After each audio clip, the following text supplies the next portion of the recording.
প্রবাস থেকে ভোট দিতে চান সংযুক্ত আরব আমিরাতে বসবাসরত বাংলাদেশিরা। জাতীয় নির্বাচনের সময় নানা জটিলতায় দেশে ফিরতে না পারায় ভোটাধিকার থেকে বঞ্চিত বিপুল সংখ্যক প্রবাসী। তাদের অভিযোগ, রেমিটেন্স পাঠিয়ে দেশের অর্থনীতির চাকা সচলে বড় ভূমিকা না রাখলেও তাদের এই অধিকার নিশ্চিতের উদ্যোগ নেয়নি কোনো সরকার। সংযুক্ত আরব আমিরাত থেকে সহকর্মী মেহেদির প্রতিবেদনে বিস্তারিত। বিশ্বের বিভিন্ন দেশে বসবাস করছেন কোটির বেশি বাংলাদেশি।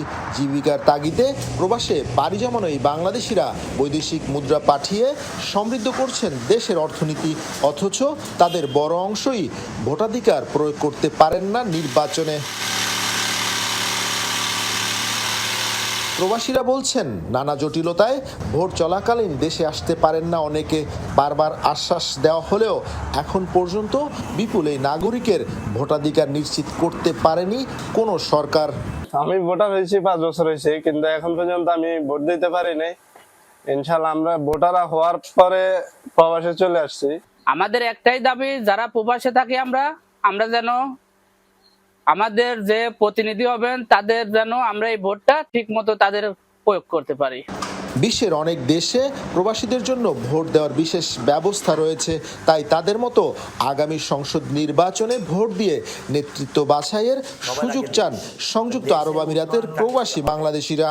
আমরা চাই যে সরকারের কাছে একটা দাবি যে আমাদের প্রবাসীদের ভোটটা যেন আমরা নির্বিঘ্নে দিতে পারি এবং প্রবাসীদের ভোট যেন আমরা দিতে পারি। এম্বাসি আছে, কনসুলেট আছে, ওনাদের মাধ্যমে আমরা যেন আমাদের প্রবাসীদের যে দাবি দেওয়া, আমরা যে রেমিটেন্স যুদ্ধ হিসাবে আমাদের মূল্যবান ভোটটা যেন আমরা দিতে পারি।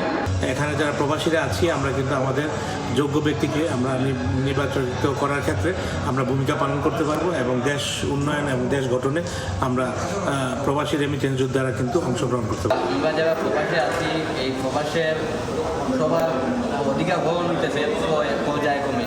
আমরা সরকারের কাছে এই আবেদন যে প্রত্যেকটা প্রবাসীর অধিকার যাতে আদায় হয় সেই দিকে একটু নজর দেওয়া সরকারের।